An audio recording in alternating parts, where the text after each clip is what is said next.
ஓம் ஸ்ரீ குருபியோ நமக. ஓம் ஸ்ரீ மகா பெரியவா சரணம். வரும் அக்டோபர் 1ஆம் தேதி புதன்கிழமை ஆயுத பூஜை, சரஸ்வதி பூஜை. வழிபட வேண்டிய சரியான நேரம், செய்ய வேண்டிய பூஜைகள், சொல்ல வேண்டிய மந்திரம்னு பல பயனுள்ள தகவலை தான் இந்த பதிவில் பார்க்க போகிறோம். அதுக்கு முன்னாடி நம்மளோட வீடியோஸை இப்போதான் நீங்கள் ஃபஸ்ட் டைம் பார்க்குறீங்கன்னா மறக்காமல் சப்ஸ்கிரைப் பண்ணிக்கோங்க. தொடர்ந்து இது மாதிரி அப்டேட் தெரிஞ்சுக்கிறதுக்கு பக்கத்தில் நோட்டிஃபிகேஷன் பெல்லை கிளிக் பண்ணி ஆல் அப்படிங்கிற செலக்ட் பண்ணிக்கோங்க. இப்போ ஆயுத பூஜை, சரஸ்வதி பூஜை அன்னைக்கு என்ன மாதிரி வழிபாடுகள் செய்ய போகிறோம் அப்படிங்கிற பற்றி தெளிவாக தெரிஞ்சுக்கலாம். ஆயுத பூஜை அப்படின்னு சொன்னாலே நம்ம ஞாபகத்துக்கு வரக்கூடியது வீட்டை சுத்தம் பண்ணுறது தான். ஆயுத பூஜைக்கு வீட்டில் இருக்கக்கூடிய எல்லா பொருட்களையும் துடைத்து சுத்தம் பண்ணி சந்தனம் குங்குமம் பொட்டு வைத்து ஆயுதத்துக்கு நன்றி தெரிவிக்கணும். வாழ்நாள் முழுக்க நம்ம பயன்படுத்தக்கூடிய பொருட்களுக்கு ஒரு நாள் நன்றி தெரிவிக்கக்கூடிய நாள் தான் இந்த ஆயுத பூஜை. ஆயுத பூஜைக்கு முன்னாடி நம்ம வீட்டில் இருக்கக்கூடிய தேவையற்ற குப்பைகளை தூக்கி வெளியில போட்டு சுத்தம் பண்ணியிருப்போம். ஆனா கண்ணுக்கு தெரியாத எதிர்மறை ஆற்றலை எப்படி விரட்டுறது, அதுக்கும் ஒரு வழி இருக்கு.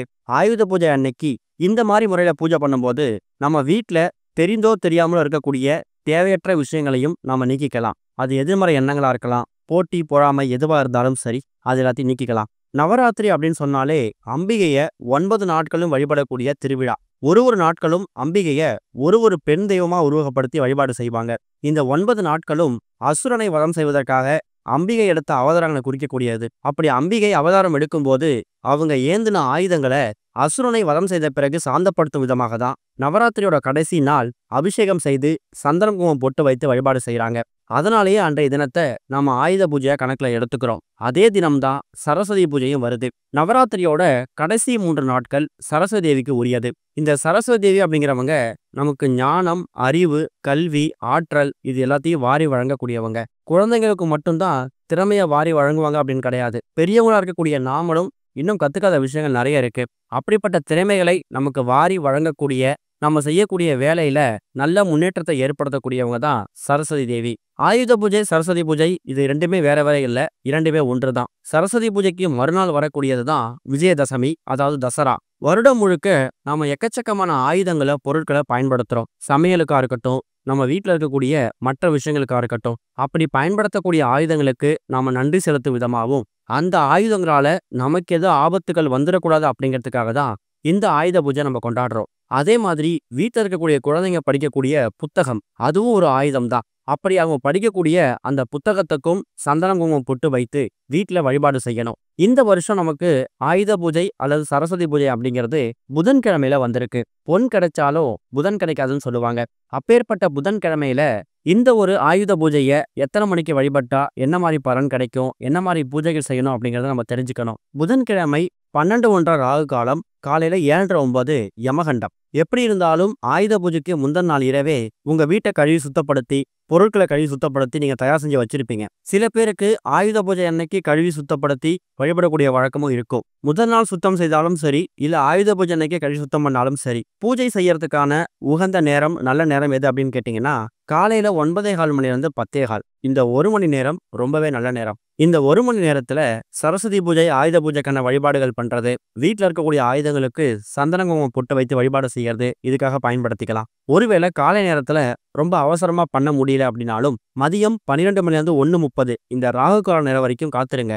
அதுக்கு முன்னாடி உங்க வீட்டை சுத்தம் பண்றது, ஆயுதங்களை சுத்தம் பண்றது, வண்டி வாகனம் சுத்தம் பண்றது, இதுக்கு நேரத்தை ஒதுக்கிட்டு மதியம் 1:30 மணிக்கு மேல ஆயுத பூஜை, சரஸ்வதி பூஜைக்கான வழிபாடு பண்றது விசேஷம். ஆயுதங்களுக்கு பொட்டு வைத்து, சந்தனமும் பொட்டு வைத்து, சந்தனம் தெளித்து எல்லா ஆயுதங்களையும் உங்க வீட்டோட பூஜை அறையில கொண்டு வந்து வைக்கணும். அம்மிக்கல், ஆட்டுக்கல் இது மாதிரி பயன்படுத்தக்கூடிய ஆயுதங்களை நம்ம பூஜை அறைக்கு எடுத்துட்டு வர முடியாத காரணத்தால அந்தந்த பொருட்கள் அது இருக்கக்கூடிய இடத்துலயே பயன்படுத்தி நீங்க வழிபட்டுக்கலாம். குழந்தைகள் படிக்கக்கூடிய ஏதாவது ஒரு நோட்டு புத்தகம் சாஸ்திரத்துக்கு வச்சா கூட போதும். எல்லா நோட்டு புத்தகங்களையும் வைக்கணுங்கிற கட்டாயம் கிடையாது. அதே மாதிரி உங்க கணவர் பயன்படுத்தக்கூடிய, வேலைக்காக பயன்படுத்தக்கூடிய உபகரணங்கள்ல ஏதாவது ஒரு பொருள், இந்த பொருட்கள் எல்லாத்தையும் நீங்க சுத்தம் செய்து பொட்டு வைத்து பூஜை அறையில கண்டிப்பான முறையில் வைக்கணும். ஆயுத பூஜை அன்னைக்கு நீங்க என்னென்ன நைவேத்தியம் செஞ்சாலும் சரி, அவல் பொரி பொட்டுக்கடலை வைக்கிறது ரொம்ப விசேஷம். சரஸ்வதி தாயாருக்கும் மற்ற தெய்வங்களுக்கும் முடிஞ்சா ஏதாவது நைவேத்தியம் செஞ்சு வச்சு படைக்கலாம். சில பேர் ஆயுத பூஜை அன்னைக்கு ஆயுதங்களை வச்சு படைச்சிட்டு அன்று மாலை நேரத்திலேயே ஆயுதங்களை எடுத்துடுவாங்க. சில பேருக்கு 3 நாட்கள் பூஜையில வச்சு எடுக்கக்கூடிய வழக்கமும் இருக்கும். சரஸ்வதி பூஜை, ஆயுத பூஜை அன்னைக்கு நீங்க பூஜையில வச்சு பூஜை பண்ணக்கூடிய ஆயுதங்களை எடுக்கிறீங்கன்னா காலை நேரத்தில் பூஜை செய்தாலும் சரி, மாலை நேரத்தில் பூஜை செய்தாலும் சரி, தாராளமா இரவு ஒரு 8-9 மணிக்கு மேல நீங்க எடுத்துக்கலாம். அப்படி 3ஆம் நாள் எடுக்க போறீங்கன்னா பூஜையில வச்சு பூஜை பண்ணும்போது சரஸ்வதி தாயாருக்குரிய மந்திரங்கள். குறிப்பா சரஸ்வதி தாயாருக்குரிய இந்த ஒரு காயத்ரி மந்திரத்தை நீங்க உச்சரிக்கணும். அது என்ன காயத்ரி மந்திரம்? ஓம் சரஸ்வத்யை வித்மகே பிரம்மபத்னி தீமகி தன்னோ வாணி பிரச்சோதயாத். இதுதான் சரஸ்வதி தாயாருக்குரிய காயத்ரி மந்திரம். இந்த மந்திரத்தை எத்தனை முறை உச்சரிக்க முடியுமோ அத்தனை முறை உச்சரிக்கணும். குடும்பத்தில் இருக்கக்கூடிய எல்லா நபர்களும் உச்சரிக்கலாம். குறிப்பா கல்வியை கற்றிருக்கக்கூடிய உங்க குழந்தைகளுக்கு இந்த மந்திரத்தை உச்சரிக்க சொல்றது கூடுதல் விசேஷம். அது மூலயமா அவங்களோட அறிவு, ஞானம், ஆற்றல், திறமை இது எல்லாமே மேம்படும். படிப்புல சிறந்து விளங்க முடியும். அவங்க எதிர்காலம் ரொம்ப சிறப்பா அமையும். பூஜை அறையில வச்சு பூஜை பண்ணிக்கக்கூடிய அந்த புத்தகங்களை எடுத்து சரஸ்வதி பூஜை அன்னைக்கு குழந்தைங்களை இதுவரைக்கும் கத்துக்காத ஏதாவது ஒரு புதிய விஷயத்த அன்றைய தினம் படிக்க சொல்லலாம். பெரியவர்களா இருக்கக்கூடிய நாமும் இதுவரைக்கும் நாம கத்துக்காத ஏதாவது ஒரு விஷயத்த சரஸ்வதி பூஜை அன்னைக்கு கத்துக்கிறது நம்மளோட திறமையை மேம்படுத்தும். நிறைய பேரு சரஸ்வதி பூஜை அன்னைக்கு தொழில் தொடங்குவாங்க. அது கூடுதல் விசேஷம். காரணம், சரஸ்வதி பூஜை அப்படிங்கிறது வீட்டுல மட்டும் செய்யக்கூடிய பூஜை கிடையாது. கடை வைத்திருக்கக்கூடியவங்க, அலுவலகம் வைத்திருக்கக்கூடியவங்க, இவங்க எல்லாருமே சரஸ்வதி பூஜை, ஆயுத பூஜைய ரொம்ப வெகு விமர்சையா அவங்க தொழில் செய்யக்கூடிய இடத்துலையும் அலுவலகங்களையும் கொண்டாடுவாங்க. இது மூலயமா தொழில்ல, வியாபாரத்துல நல்ல முன்னேற்றம் கிடைக்கும். நம்மளோட போட்டியாளர்கள் மாதிரியே நம்ம தொழிலும் முன்னேறுவதற்கான ஒரு அரிய வாய்ப்பு சரஸ்வதி தாயார்கிட்ட இருந்தும் மற்ற தெய்வங்கள்ட்ட இருந்தும் நமக்கு உடனடியா கிடைச்சிடும். புதன்கிழமை சரஸ்வதி பூஜை வந்திருக்கிறதால பூஜை அறையில முதல்ல விநாயகரை வணங்கிட்டு அதுக்கப்புறம் சரஸ்வதி தாயாரை வணங்குறதுக்கு மறக்காதீங்க. குடும்பத்தோட எல்லா நபர்களும் அமர்ந்து சரஸ்வதி தாயார்கிட்ட வேண்டும் போது, இது வரைக்கும் நாங்க எவ்வளவு விஷயங்கள் கத்துந்திருக்கோம், ஆனா அது எதுவுமே பத்தாது.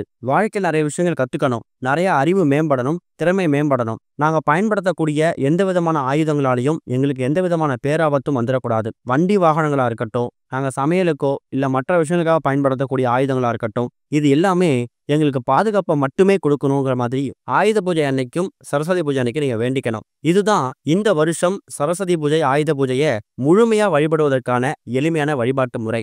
இன்னொரு பக்கம் சரஸ்வதி பூஜை, ஆயுத பூஜை மாதிரியான நாட்கள்ல தர்ம காரியங்கள் பண்றதும் விசேஷம்தான். யாராவது ஒரு 2-3 நபர்களை உங்க வீட்டுக்கு கூப்பிட்டு நீங்க அவங்களுக்கு சாப்பாடு போடலாம். நிறைய பேருக்கு அதிர்ஷ்டவசமா அவங்க வீடு பக்கத்துடைய கோவில்கள்ல ஏதாவது ஒரு இடத்துல சரஸ்வதிக்கான சன்னதி இருக்கும். அப்படிப்பட்டவங்க ரொம்ப கொடுத்து வச்சவங்க. எக்காரணத்தை கொண்டும் சரஸ்வதி பூஜை, ஆயுத பூஜை அன்னைக்கு உங்க வீடு பக்கத்துல சரஸ்வதி தாயாருக்கு சிலையோ இல்ல சன்னதியோ இருந்துச்சுன்னா அங்க போய் வழிபட மறக்காதீங்க. கோவிலுக்கு வரக்கூடிய குழந்தைகளுக்கு உங்க கையால ஒரு 5-10 நபர்களுக்கு 10 குழந்தைகளுக்கு நோட்டு புத்தகம் வாங்கி கொடுக்கறதும், பேனா வாங்கி கொடுக்கறதும் மிகப்பெரிய புண்ணியத்தை ஏற்படுத்தும். அதுவும் கஷ்டப்படக்கூடிய, படிப்புக்கு ரொம்ப கஷ்டப்படக்கூடிய குழந்தைகளா பார்த்து வாங்கி கொடுக்கலாம். அது மூலயமா உங்க குழந்தைகளோட கல்வி மேம்படும். இந்த வருஷம் அக்டோபர் 1ஆம் தேதி புதன்கிழமையில வந்திருக்கக்கூடிய இந்த ஒரு ஆயுத பூஜை, சரஸ்வதி பூஜையை இந்த முறையில வழிபட்டு பாருங்க. கட்டாயம் தொழிலையும், வியாபாரத்திலையும், கல்விலையும், அறிவிலையும், ஞானத்திலையும் நல்ல முன்னேற்றம் கிடைக்கும். ஓம் ஸ்ரீ குருபியோ நமக. ஓம் ஸ்ரீ மகா பெரியவா சரணம்.